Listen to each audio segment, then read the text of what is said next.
चलिए तो आज के बेहद खास शो की हम शुरुआत करते हैं और आज की सबसे बड़ी आर्थिक खबर। भारतीय रिजर्व बैंक ने बाजार में जबरदस्त हलचल मचा दी है। रेपो रेट यहां पर 50 बेसिस पॉइंट से घटा है। आधे % की कटौती के साथ 5.5% पर ये कर दिया गया है। साथ ही अगर CRR की बात करें तो 1% की कटौती यहां पर हो गई है और बैंकों के लिए लगभग 2.5 लाख करोड़ की नकदी जारी कर दी गई है। इतना ही नहीं, इसके साथ अगर हम देखें तो नीतिगत रुख भी बदला है। अकोमोडेटिव से बदलकर इसको न्यूट्रल घोषित किया गया है, जिससे बाजारों में ये संदेश अब जाता हुआ दिखाई देगा कि आगे रणनीति किस तरह से बदली जा सकती है। क्या पॉज लिया जाएगा या आगे भी हम जो है कटौती का माहौल देखेंगे। अब ये तो खबर के लिहाज से हमने आपको खबर बता दी, लेकिन इसके मायने क्या हैं? इस खबर के मायने बतौर जिसके ऊपर लोन है, होम लोन या कार लोन, एक लोन ग्राहक होने के नाते आपकी EMI पर कितनी यहाँ पर छूट होगी और किस तरह से निवेश की रणनीति फिक्स्ड इनकम में आपको बदलनी चाहिए। तो आज का शो हमने इसके लिए रखा हुआ है, इन मुद्दों पर फोकस करके रखा हुआ है। सबसे पहले आपको EMI की हम बात करके बताते हैं और हमारे पैनलिस्टों के साथ हम जुड़ें और हम उनसे सवालात करें। आपके स्क्रीन पर हम फ्लैश कर रहे हैं ब्याज दरों में कटौती का EMI पर क्या इम्पैक्ट पड़ने वाला है। होम लोन देखिए, 50 लाख का होम लोन है, 20 साल की अवधि है और अगर हम होम लोन रेट 8% लेकर चल रहे हैं और कार लोन अगर 9% लेकर चल रहे हैं तो बचत आप देखिए यहाँ पर लगभग 1542 रुपये की हो रही है। कार लोन पे आपकी बचत हो रही है 241 रुपये। ये हम हर महीने की बचत की बात यहाँ पर कर रहे हैं, जो अब इस नए रेट कट के बाद आप होती हुई देखेंगे। काफ़ी लंबा अरसा, काफ़ी लंबा समय बतौर EMI या लोन ग्राहक आपने देखा, जहां पर आपने अपनी या तो अवधि बढ़ाई है, क्योंकि बहुत ज़्यादा जब रेट बढ़ रहे थे तो आपकी लोन की EMI भी बढ़ गई थी। लेकिन अब वो समय आ गया है कि यहाँ पे कटौती होनी शुरू हो चुकी है। कटौती लेकिन तुरंत पास ऑन हो जाएगी क्या? तुरंत आपको EMI पर राहत मिलेगी? ये हम बाद में आपको चर्चा में बताएंगे हमारे एक्सपर्ट्स के ज़रिए। लेकिन अगर हम होम लोन की ही बात करें और अलग अलग अमाउंट के होम लोन की बात करें, देखिए 30 लाख का होम लोन 20 साल की अगर अवधि है इसकी, तो यहाँ पर आपको 925 रुपये हर महीना बचत हो रही है। 50 लाख के लोन पर आपको 1542 रुपये की बचत हो रही है। 1 करोड़ का आप देखिए यहाँ पे लगभग 3085 रुपये की बचत आपको हर महीना होती हुई दिखाई दे रही है। ये बचत एक पहला कदम है उस फेज़ के मुकाबले जब आपने ऊंची ब्याज दरें देखी, जब आपने वो समय देखा जब आपको ऐसा लगा कि अब जो है हमें अपनी ड्यूरेशन भी बढ़ा दी है, अब EMI ही बढ़ाने का हमारे पास विकल्प रह गया है। कार लोन भी आपको बता देते हैं, 15 लाख की गाड़ी बचत आपकी होती हुई दिखाई दे रही है। यहाँ पर 5 साल के लोन के लिए 363 रुपये, 10 लाख के लोन के लिए आप देखिए यहाँ पे 5 साल की अवधि और 241 रुपये हर महीना, और लगभग 5 लाख की गाड़ी पर 5 साल के लोन पर आपको बचत हो रही है 121 रुपये। अब चर्चा को हम ले चलते हैं हमारे मेहमानों की ओर और उनसे अब समझते हैं कि किस तरह से जो है पर्सनल लोन की भी इनफैक्ट हमने यहाँ पर EMI कैलकुलेट की है। 50 BPS की कटौती के बाद पर्सनल लोन में भी आपको एक बचत देखने को मिल रही है। चलिए, हमारे मेहमान यहाँ पर जुड़ चुके हैं और एक एक करके इनसे भी आपका तारुफ कराते हैं। महेंद्र कुमार जाजू CIO हैं fix income asset mutual fund की। अर्नब पंड्या है फाउंडर मनी एडू स्कूल के। राधिका बिनानी है प्रोडक्ट चीफ ऑफिसर पैसा पासार की। आप सभी का स्वागत है हमारी इस बेहद खास पेशकश में। महेंद्र सर, आप ही के पास आएंगे सबसे पहले, क्योंकि एक डबल बोनांजा ऑफ सरप्राइज हमें मिलता हुआ दिखा है, बिल्कुल अनएक्सपेक्टेड है, लेकिन साथ ही एक बहुत इंपॉर्टेंट डेवलपमेंट जहां पे स्टैंस बदल दिया गया है अकोमोडेटिव से न्यूट्रल। तो क्या ये संकेत है कि आने वाले समय में शायद पॉज भी लिया जा सकेगा, क्योंकि अब यहाँ पर जिस तरह से एक बूस्टर डोज मिला है, वो बूस्टर डोज के बाद हमें देखना है कि किस तरह से ओवरऑल एनवायरनमेंट अब आगे बढ़ता हुआ दिखाई देगा। तो आपका टेक सबसे पहले तो इस बोनांजा पर, और दूसरा स्टैंस में बदलाव से क्या मतलब है? देखिए, RBI का संदेश बहुत ही साफ है कि अभी इकोनॉमी को सपोर्ट की जरूरत है, क्योंकि हमारी जो ग्रोथ रेट है और जो एस्पिरेशन है उसके बीच में गैप है। इस समय में इन्फ्लेशन 4% से काफी नीचे है, 3.2%, और RBI का प्रोजेक्शन, ये पहली मॉनेटरी पॉलिसी है जब से हमारी इन्फ्लेशन टारगेटिंग रेजिम शुरू हुई है, जब RBI का फुल ईयर प्रोजेक्शन 4% के नीचे है इन्फ्लेशन के लिए।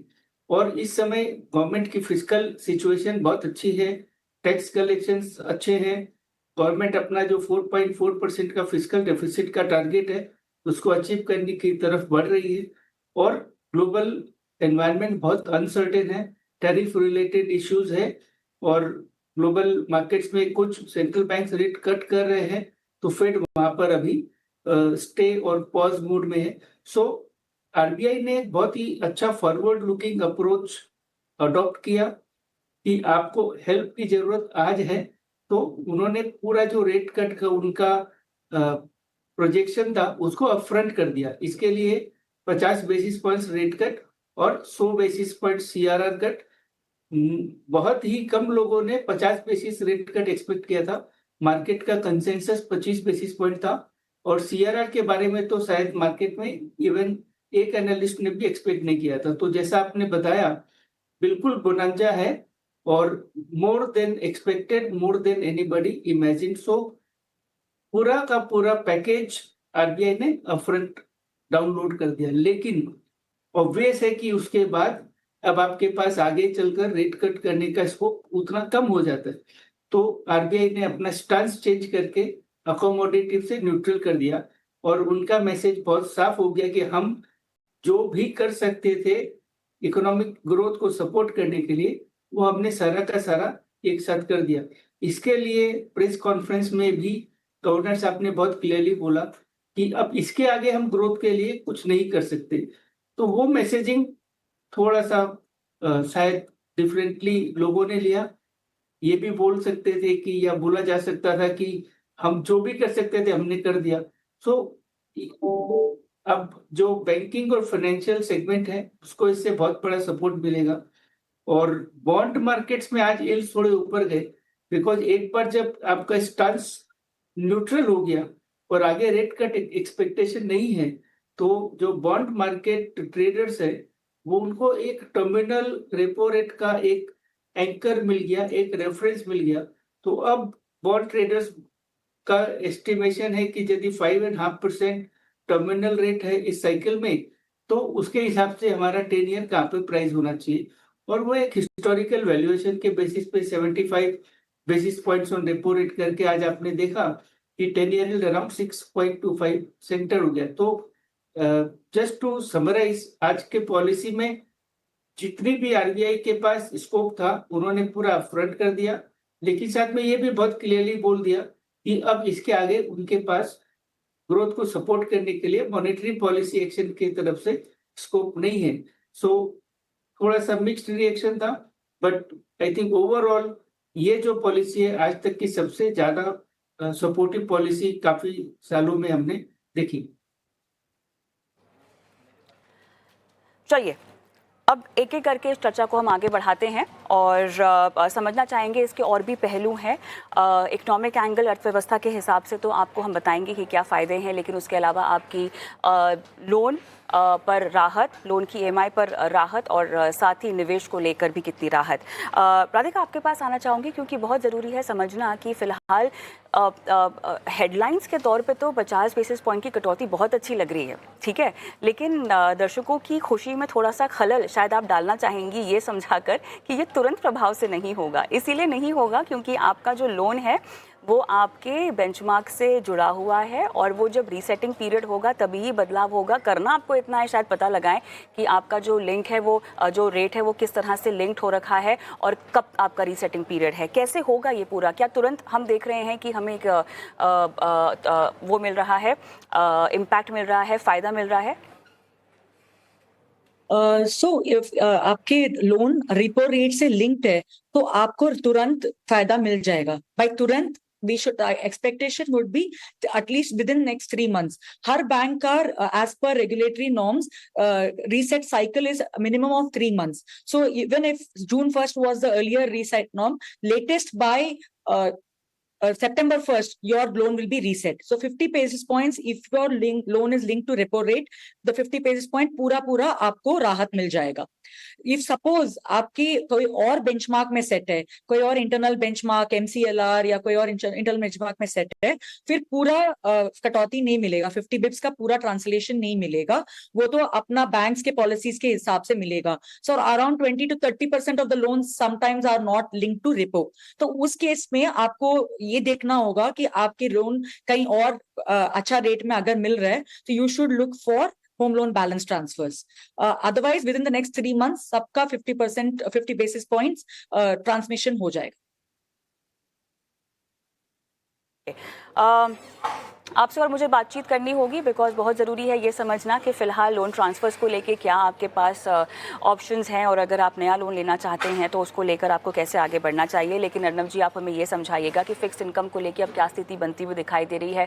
फ़िक्स डिपॉजिट के आउट ऑफ फ्लेवर होते हुए दिखाई देंगे। वैसे ही बैंक्स डिपॉजिट्स को लेकर बहुत ज़्यादा परेशान थे, जहाँ पर उनको कुछ खास इंटरेस्ट नहीं आता हुआ दिखाई दे रहा था, और अब क्योंकि यहाँ पर ब्याज दरें घटना शुरू हो चुकी हैं, क्या डेट म्यूचुअल फंड्स हम एक बार फिर से फ्लेवर में आता हुआ देखेंगे, और अगर ऐसा है तो क्यों आता हुआ देखेंगे?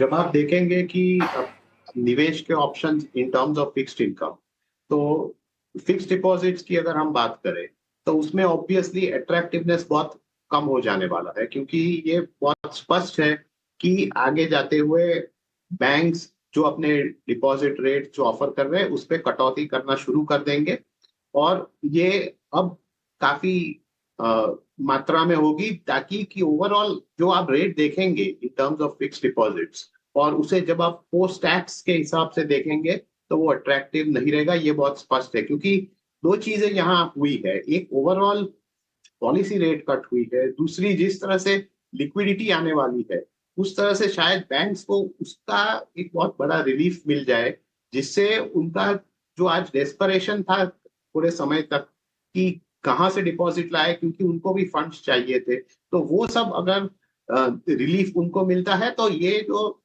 कट आएगा फिक्स डिपॉजिट्स के दरों में वो काफी सिग्निफिकेंट होगा। तो मेरे हिसाब से as far as fix deposits are concern, उसका अट्रैक्टिवनेस तो बहुत ही कम हो जाने वाला है। तो ऑलरेडी जो हम on an overall larger basis देख रहे हैं, शिफ्ट इन सेविंग्स, जो भारतीय निवेशक है उसका जो बास्केट चेंज हो रहा है, जहां पर वो फिक्स्ड इनकम और फिजिकल एसेट से थोड़ा मुड़ के म्यूचुअल फंड्स और जो मुड़ रहे हैं, जो हम देख रहे हैं लार्जर ट्रेंड, तो मेरे हिसाब से वो जारी रहेगा। और इन टर्म्स ऑफ की नेक्स्ट क्वेश्चन की कहां पर क्या म्यूचुअल फंड के डेट फंड्स अट्रैक्टिव हो जाएंगे, ऑब्वियसली इन टर्म्स ऑफ जो ऑप्शंस बाकी है इन टर्म्स ऑफ कि फिक्स डिपॉजिट है, आपके पास दूसरे बॉन्ड्स है, उसके मुताबिक अट्रैक्टिव होंगे। पर इसके साथ साथ निवेशकों को ये भी देखना होगा कि वो किस प्रकार के डेट फंड की ओर मुड़ते हैं, क्योंकि उनका टाइम होराइजन प्लस जो बॉन्ड मार्केट का आउटलुक है वो दोनों देखना बहुत जरूरी है। क्योंकि जो हम पहले शायद देख रहे थे जहां पर शॉर्ट टर्म डेट फंड्स की परफॉर्मेंस काफी स्ट्रांग थी, वो शायद थोड़ा चेंज ले over a period of time, पर attractiveness in terms of relative performance अब बॉन्ड फंड्स की तरफ ही रहेगा। पर यहाँ पर भी निवेशकों को बहुत स्मार्टली एक चॉइस करना पड़ेगा। राइट, जाजू सर, अब आपसे हमें ये समझना है कि आने की स्थिति में जो महंगाई को लेकर टारगेट्स दिए गए हैं, जो जीडीपी को लेकर टारगेट्स दिए गए हैं, और साथ ही एक ग्लोबल हेडविंड्स के लिहाज से भी हमको समझाइएगा कि इस स्टैंड में क्या कोई बदलाव के संकेत भी हो सकते हैं, या वेट एंड वॉच की स्थिति भी क्या हमें आती हुई दिखाई देगी। क्योंकि एक चीज़ हमें समझनी है कि काफ़ी हद तक ग्लोबल सिनेरियो भी हम देख रहे हैं कि रेट कट की ओर ही बढ़ता हुआ जा रहा है। एक्सपर्ट्स तो ये भी कह रहे हैं कि शायद इस तीव्रता से अगर रेट कट हमें और बाकी जगह भी होते हुए देखे तो फोर्स किया जाएगा फेड को भी कि आप अपना रेट कट जो है वो जल्दी करें। सवाल अब यहाँ पर यह है कि हमारे लिए कोई रेड फ्लैग है आने वाली स्थिति में किसी भी लिहाज से? देखिए, अभी जो हमारे पास अवेलेबल इंफॉर्मेशन है या जो एनालिसिस हम कर सकते हैं, जो भी प्रेडिक्टेबल और ऑब्जर्वेबल डाटा पॉइंट्स है, उसके हिसाब से रनवे बहुत क्लियर है, और इसीलिए आरबीआई ने इतना एग्रेसिव एक्शन लिया, और जो भी हेल्प या सपोर्ट इकोनॉमी को कर सकते हैं वो आज किया। यदि किसी भी तरह की आशंका होती कि अगले कुछ 2 महीने में 4 महीने में कुछ नेगेटिव डेवलपमेंट हो सकता है, तो शायद इतना जबरदस्त एक्शन नहीं होता। एक जो आरबीआई ने बताया कि ग्लोबल मार्केट्स में बहुत अनसर्टेनिटी है टैरिफ को लेके या जियोपॉलिटिकल सिचुएशन को लेके, और वो एक आजकल हमारे सेंट्रल बैंक का जो रिस्पांस मैकेनिज्म है या एक्शन रिएक्शन फंक्शन है, वो काफी एक डेवलप्ड मार्केट सेंट्रल बैंक की तरह। तो पहले जब ग्लोबल मार्केट्स में अनसर्टेनिटी होती थी तो हमारा रिएक्शन थोड़ा डिफेंसिव होता था, लेकिन अभी चूंकि हमारा फॉरेक्स रिजर्व बहुत स्ट्रांग है, गवर्नमेंट के डोमेस्टिक फिजिकल सिचुएशन बहुत स्ट्रांग है, तो गवर्नर ने 3 फैक्टर भी बताए, प्राइस, पॉलिटिक्स एंड पॉलिसी, तीनों चीजें हमारी बहुत सुंदर और मजबूत स्थिति में है। सो ग्लोबल अनसर्टेनिटी यदि कंटिन्यू रहती है तो वो आरबीआई के लिए एक और कारण हो जाता है अकोमोडेटिव रहने का। अब क्या रिस्क आ सकते हैं? ऑब्वियसली यदि ग्लोबल कमोडिटी प्राइसेस ऊपर जाते हैं तो वो एक हमारे लिए रेड फ्लैग हो सकता है, या फिर कुछ जियोपॉलिटिकल सिचुएशन होती है। पिछले 1 हफ्ते में हमने देखा कि यूक्रेन और रूस में कभी सुलह और कभी एग्रेसिवनेस की ऊपर नीचे सेंटिमेंट्स काफी फ्लक्चुएट हो रहे हैं, बट ओवरऑल वॉर जो है रसिया यूक्रेन के बीच में थोड़ा एक लेवल ऊपर चला गया है, तो जियोपॉलिटिकल एनवायरनमेंट हो सकता है। ये जो स्टूडेंट वीजा को लेके एक वातावरण बना है, वो एक मास मूवमेंट हो सकता है। सो इस तरह का कोई मेजर जियोपॉलिटिकल डेवलपमेंट होता है, या फिर कमोडिटी प्राइसेस में उछाल आता है, या फिर कुछ बड़ा एफपीआई आउटफ्लो इंडिया से होता है, वो सारे फैक्टर रेड फ्लैग पॉसिबल है। लेकिन आज के माहौल में मुझे नहीं लगता कि इनमें से कुछ भी रियलिस्टिकली एडवर्सली हमको क्विकली अफेक्ट करने वाला है। सो आई थिंक और बाकी के 2025 साल के लिए मुझे लगता है कि वातावरण बहुत ही सपोर्टिव है, जिसमें कि आरबीआई अपना अकोमोडेटिव स्टांस बना के रख सकता है, या अभी उन्होंने न्यूट्रल कर दिया बट सारा अकोमोडेशन ऑलरेडी बाजार को दे दिया। तो आई थिंक मैं काफी कॉन्फिडेंट हूँ कि फॉर 2025 हमारे लिए अच्छा रहेगा। आरबीआई को कुछ अननेसेसरी और अनएक्सपेक्टेड नेगेटिव सिचुएशन शायद ना देखना। राइट, राधिका, आपका पहलू आपसे जानना चाहेंगे अब लोन के बारे में।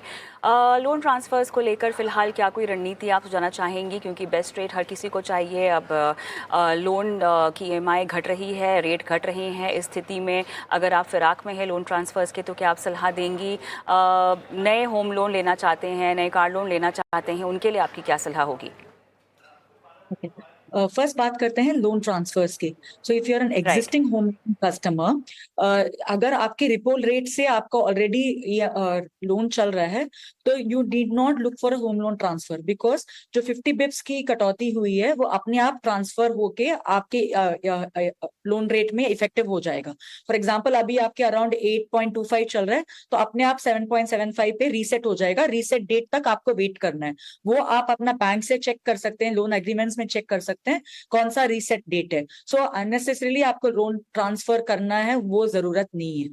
Now coming to if your loan is not linked to repo rate and it is linked to some other internal benchmark, इस सिचुएशन में आपको अपने बैंक से चेक करना होगा आपका कितना ट्रांसमिशन हो रहा है नेक्स्ट रीसाइट डेट पे। If the transmission is not in full, suppose उनकी 50 पॉइंट्स का ट्रांसमिशन नहीं हो रहा है for whatever reason, because वो इंटरनल कॉस्ट ऑफ लेंडिंग पे डिपेंडेंट है, ईच बैंक अपना अपना रख सकते हैं, तो फिर उस सिचुएशन में you can go to an external marketplace and then look for the best loan offers for balance transverse.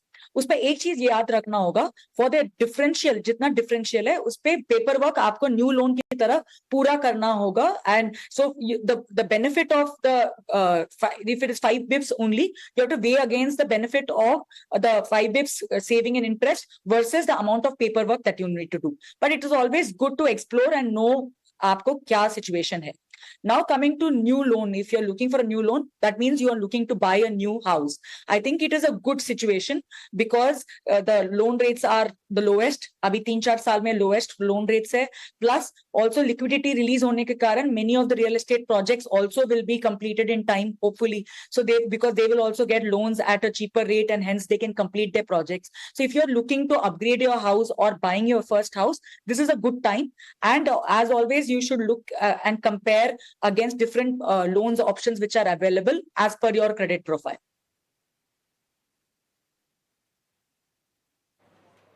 चलिए राधिका, मेरे ख्याल से काफ़ी काम की बात आपने कही है, क्योंकि अब इस मोड़ पर हम आ चुके हैं जहां इस तरह के सवाल लोगों के जहन में होना बहुत आम होगा। अर्नब जी, आपने अपने जवाब में हमें ये कहा कि बहुत स्मार्टली आपको अपनी फिक्स्ड इनकम के विकल्पों का चुनाव करना चाहिए। सवाल यहाँ पर ये है कि डेट फंड से बाहर अगर निकला जाए तो और क्या क्या विकल्प आपके पास हो सकते हैं। एक तो डेट फंड में लंबी अवधि के लिए पैसे डालें कि नहीं डालें, अगर ऐसा है तो किस तरह के फंड्स में डालने चाहिए। एक टारगेट मैच्योरिटी टाइप के फंड्स हैं इसी कैटेगरी में जो बहुत ज़्यादा फेमस हो रखे हैं, क्या वहाँ आपको अपना रुझान बढ़ाना चाहिए। बीच में देखिए ऐसी स्थिति बन गई थी जब हमने इक्विटी में भी आपका मुनाफा बढ़ता हुआ देखा, हमने डेट में भी आपका पैसा बनता हुआ देखा, लेकिन अब थोड़ा सा रीबैलेंस करने की ज़रूरत है, जैसा कि हम समझ ही रहे हैं। अब केस स्पेसिफिक होगा कितना डेट में डालना चाहिए, कितना इक्विटी में डालना चाहिए, लेकिन स्मार्टली ऑप्शंस कंसिडर करने हो तो किस तरह के विकल्प अब देखने चाहिए। एनसीडीज़ को देखना चाहिए, डेट म्यूचुअल फंड्स हैं तो कौन से फंड्स देखने चाहिए, टारगेट मैच्योरिटी फंड्स देखने चाहिए, कहाँ अपना पैसा पार्क करें बेहतर मुनाफे के लिए और कम से कम टैक्स के लिए। देखिए, एज एन इंडिविजुअल आपको ये देखना होगा कि आप पहले तो किस प्रकार के टैक्स ब्रैकेट में आते हैं, दूसरे आपका in terms of your debt investment आप कितना एक्सपोजर लेना चाहते हैं बेस्ड ऑन योर खुद का एसेट एलोकेशन, और तीसरा कि आपका ये टाइम होराइजन क्या है निवेश का, क्योंकि आपके सामने काफी सारे ऑप्शंस रहेंगे और उसमें से आपको सिलेक्ट करना है। एक चीज ये तय है कि for a temporary short period of time आपके लिए जो स्मॉल सेविंग्स के कई ऑप्शंस है वो काफी अट्रैक्टिव दिखेंगे, क्योंकि एक साइड आपका जो ओवरऑल दूसरी ऑप्शंस है वहां पर रेट घट जाएगा और यहाँ पर वो स्टेडी है। लेकिन मेरे हिसाब से 30 जून जब एक रीसेट आएगा स्मॉल सेविंग्स में, वहां पर भी आप कटौती देख सकते हैं। तो इसीलिए अगर आपको स्मॉल सेविंग्स में थोड़ा एलोकेशन करना है तो ये जून का महीना एक ऑप्शन रहेगा जहां पर आप उसमें थोड़ा स्मार्टली एलोकेट कर सकते हैं। दूसरे ऑप्शन आपके पास जो है वो है bonds, corporate bonds, financial institutions जो बॉन्ड्स देते हैं, वो नॉन कन्वर्टेबल डिबेंचर्स, ये सब में उस सभी में भी आपको एक तरह से देखना पड़ेगा कि किस प्रकार की कंपनीज या इंस्टीट्यूशंस में आप पैसा डाल रहे हो, कितने समय के लिए है, क्रेडिट रेटिंग क्या है, क्या उस जोखिम को आप लेने के लिए सक्षम हो या आपको लेना चाहिए। ये एक बहुत इंपॉर्टेंट चीज होती है, क्योंकि मेरे हिसाब से इन्वेस्टर्स को इस प्रकार के माहौल में सिर्फ और सिर्फ रिटर्न्स को चेज नहीं करना।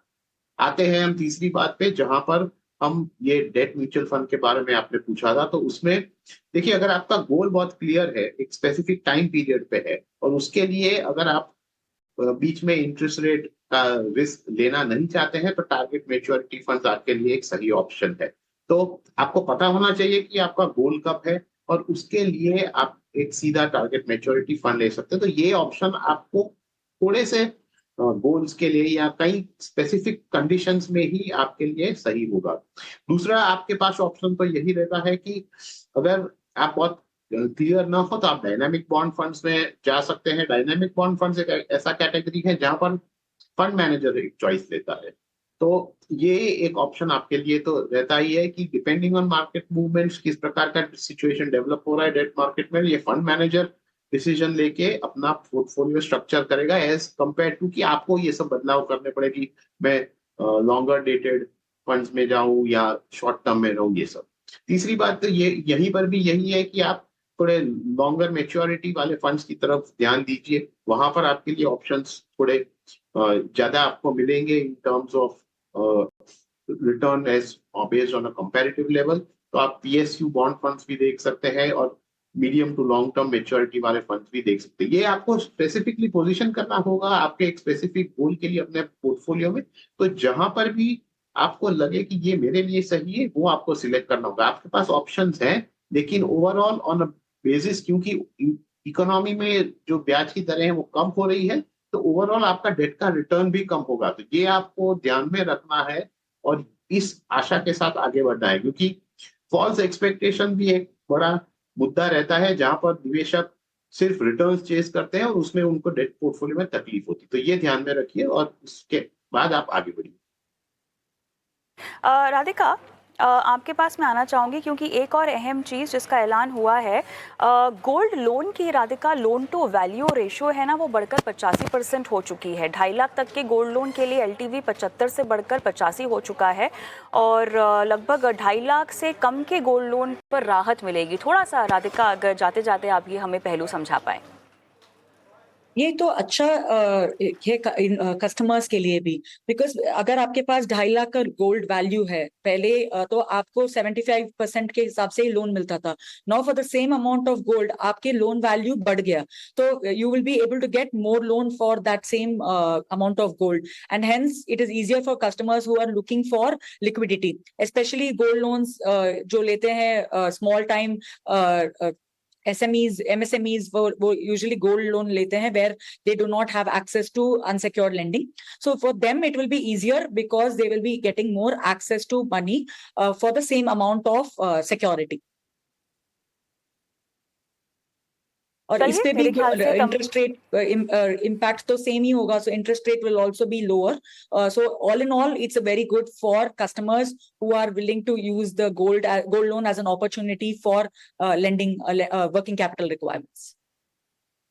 ओके, चलिए, जितना हो सका हमने इस पूरे मुद्दे के तमाम पहलुओं पर बातचीत की है. हर वो शख्स जो कि निवेश करना चाहता है फिक्स्ड इनकम में, हर वो शख्स जो कि अपनी EMI को लेकर परेशान है, निजात पाना चाहता है, कम लोन के लिए लोन ट्रांसफ़र कंसिडर करना चाहता है या घर के लिए पहली बार लोन लेना चाहता है और RBI की पॉलिसी से आगे क्या उम्मीदें करनी चाहिए, ये तमाम पहलू हमारे तीनों ही मेहमानों ने रखे. आप तीनों का बहुत बहुत धन्यवाद, समय निकाला और इतनी आसान भाषा में आज की इस पॉलिसी ऐलान को हमारे दर्शकों के महत्व से जोड़ा और उन्हें समझाया.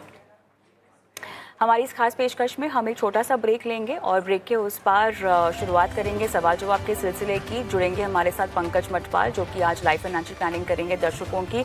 दर्शक भी लाइव अपने सवाल हम तक पहुंचा सकते हैं. यूट्यूब पर अपने सवाल छोड़ दीजिए. व्हाट्सएप नंबर आपके स्क्रीन पे फ्लैश हो रहा है 9619873567 और साथ ही फाइनेंशियल प्लानिंग के लिए डिटेल्स अगर आप हमें अच्छे से दे सकें तो आपकी प्लानिंग करना आसान हो जाएगा. मिलते हैं ब्रेक के बाद. पंकज मटवाल हमारे साथ जुड़ेंगे.